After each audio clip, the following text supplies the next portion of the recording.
Unitary matrices, where math gets orthogonally hilarious.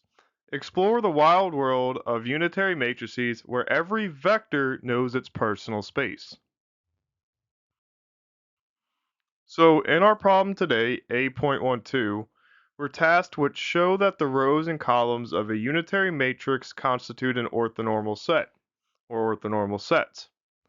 As a result, what we need to know is the definition of unitary, which in one situation is the U dagger equals U inverse. We'll see the other situation shortly. And then orthonormal means that if I take the inner product or the dot product for vectors, I get out the Kronecker delta. There's two parts to this. Here I have the ortho part, which means perpendicular, and the normal part, which means that my norm of V equals 1. Now, as a result, we know that for any two to be orthonormal, I need to multiply them together and get 0, which means that my indices don't match, which is summarized Kronecker delta, or that when they do match, I get 1. So either way, this is what we're trying to show. Let's get started. Okay, so to prove that rows and columns of a unitary matrix constitute orthonormal sets, we need to demonstrate two key properties which we briefly touched on. One being orthogonality, the dot product of any two distinct rows or columns is 0, and the second is normality. The length or norm of each row or column is 1. So, from these, we know that we need to let U be some arbitrary unitary matrix. By definition, U satisfies the following condition, where when I multiply U dagger by U, which we know the dagger is equal to the inverse, we get out the identity. Now let's recall something about matrix multiplication. Remember when we had two matrices, right? The inner dimensions had to match. So if I had an M by N matrix, let me write that out as well. So if I have an M by N matrix and an N by 1 matrix, the resulting matrix would take the dimensions of M by 1. These two need to match, so these two are my result. Okay, so the I and K here are the outer dimensions that we're dealing with in this matrix product. And as such, we need to summarize that into the condition that I is equal to the Kronecker delta. And we'll see why exactly this holds in just a second. But remember that I had the identity matrix had 1s only on the main diagonal and 0s elsewhere. And we'll see why that plays a role in just a second.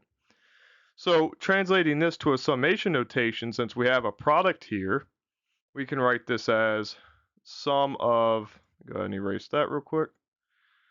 What we can write this as is this product here can be summed over all such multiplications of j equal 1 up to n, right? So I'm taking the dimensionalities. I have ij, jk, and like I said, the inner dimensions must match and the outer dimensions are the result. And that's what we see here. Now, we still need to apply this dagger, which tells us that it's a conjugate transpose because it's a Hermitian adjoint. So we have the conjugate here, which affects all the individual elements, but the transpose property switches our row and column, so our j and I switch. Now we're in the form of a dot product where we're summing over all possible j combinations for I and k. That being said, we know from this identity matrix on this side, which transfers to Kronecker delta, this product needs to equal this in the summation notation. So let's take a look through about why this needs to work and how we get there. So let's consider an example first so we can see kind of the landscape. And we know that this works because the identity matrix is formed from orthonormal rows and columns. To show this is the case, let's consider the identity where I have elements here, just a 2 by 2, where I have 1, 1, 1, 2, 2, 1, and 2, 2. But again, we have 1s on the main diagonal and 0s elsewhere. So, as a result, if we color code this for rows and columns independently, what we observe here is that the Kronecker delta tells us that if I don't have the same indices, i.e. 1 and 1, or 2, 2, I'm 0 elsewhere, which is true. Okay, now let's see how this works out with the orthonormal condition. So let the columns be the vectors here. In this case, we'll let this be alpha 1. Let's go ahead and write that. This is alpha 1. This is alpha 2. Okay? And then we see what we need to show is that this statement actually holds for the Kronecker delta. So in the case of mixed inner products, where I have indice 1, indice 2 for I and j, when I take the product here, I get 1, 0 multiplying into 0, 1. So row to column, 1 times 0, 0 times 1 gives me 0 plus 0, which equals 0. And that's exactly what the Kronecker delta tells us because we don't have matching indices, so we have to equal 0. So check. Now if I take the inner product of the same columns, then I have indice 1 and 1 here. So 1, 0 times 0, 1. 1 times 1, 0 times 0 gives me 1 plus 1 gives me 1. It's exactly what my Kronecker delta tells me because I equals I, or the I equal the same, or ij equal the same number, which is 1, 1. So we're good to go. Similarly, for the second column, when I multiply them together, I get 1 as well. So we are good to go. Now, note that this works too when I switch alpha 1 and alpha 2 because I know the inner product, if I want to switch the order, that's the complex conjugate. So the complex conjugate of 0 is 0, so we're still good to go, and we cover and show how this is orthonormal. Now what we need to do is abstract this to individual columns and rows for arbitrary matrices. So to construct the set of n vectors for aij equals the elements of uij, where alpha, the vector itself, not the component, the vector itself to the j, which is just a note-taking strategy, is the jth column of u, and the ith component is uij. So from there, we have, well, we know what the summation notation made us require. And if we run this through, we see that alpha I dagger, alpha k, keeping the outer dimensions there, putting that in the summation, because again, we're trying to have a dot product here, so we're summing over all j's, okay, from 1 to n. Well, we know that this represents the ijth component and the kjth component, jk. But again, you see how I is up here, and then we had to take the conjugate transpose, things like that, so we're good to go. Nonetheless, when we plug this in, we get the same result from our summation, which we know is delta ik, so we're good. So these are orthonormal. And similarly, we could do the same thing for the rows. Okay, now to do this, it might help us to rearrange the way the summation works just to fit the dimensions. So it's also true that if I multiply u and u dagger, which is equal to u inverse, that's still equal to I. Okay, so putting this with our product dimensions, put it into the summations, ij, jk, transpose conjugate puts us to kj, ij here. Again, you could leave this here, but it's easiest to put kj, ij, and run it through the same gauntlet. So now that we have our setup, let's see if it holds for the rows. So now we'll let the beta vector be the jth rows of u, with the components bi, j equal the jith component of u.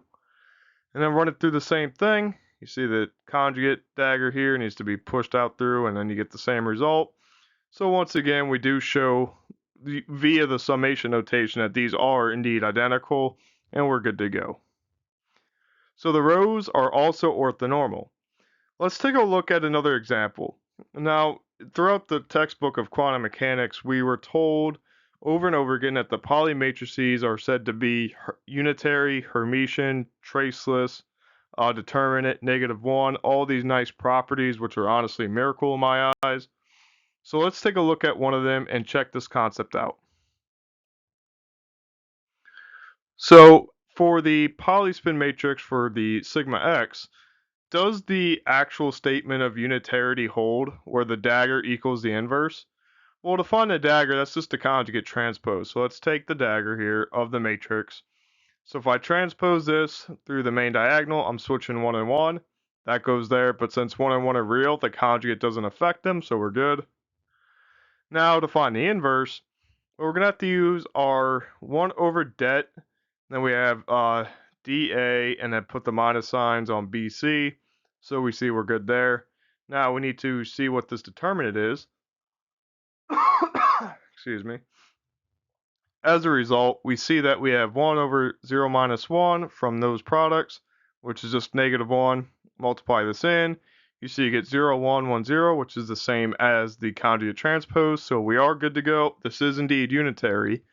So if we set this up like we did for the identity matrix, which is really, really close to this one, we see we have a column vector here and a row vector here. Note that they're both equal, their norms are both 1. Now we just need to show that they're orthogonal, so let's take the inner products and see what's happening. So in the notation that we have from this book, let's know that the vector 1, alpha, in this case, again, the columns, what we're saying is that the component alpha 1 in column 1, alpha 2, or component 2 in column 1 is 0, 1. So 0 plus 1, we're good to go. Now, the vector 2 is the first component, second column, second component, second column, which is 1, 0. Cool. Does the mixed inner product here equal 0? When you run it through, row to column, 0, 1, 1, 0, you get 0, 0, so we are good to go. Mixed inner product is 0, so we got the orthogonality done. Now, the normality part, if I take alpha with alpha, do I get 1? Sure enough, 0, 1, 0, 1, 0, 0 plus 1, 1 gives me 1 plus, or 0 plus 1 gives me 1. Good to go. Run it through for column 2.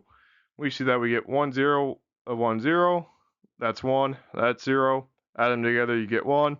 So indeed, we are orthonormal here for the columns. Now we'll have to run it through the same gauntlet for the rows, but I think you can see the point.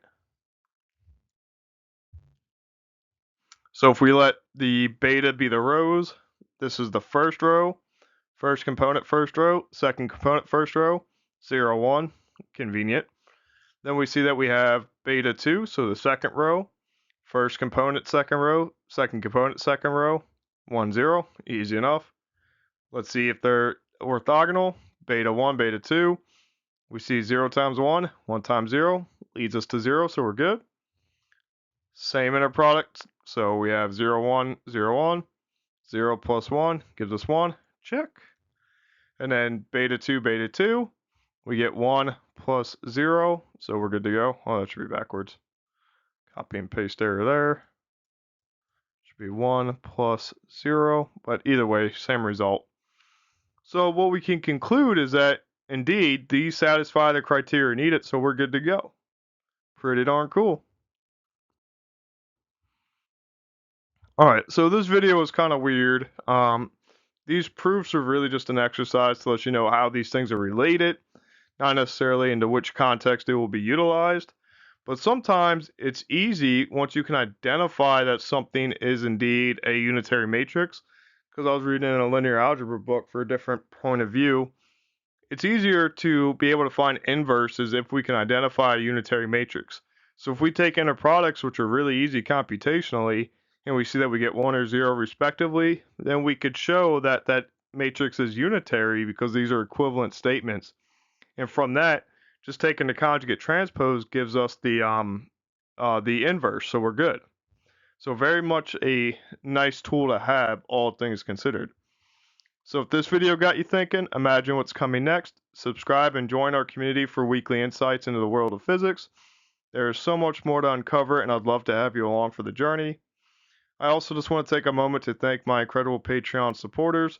Your support is truly the backbone of this channel. It's because of you that I'm able to keep creating these videos and diving deep into the fascinating world of physics with everyone.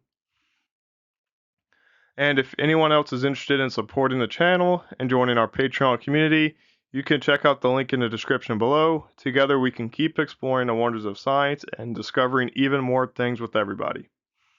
As always, thank you for watching, and until next time, stay curious.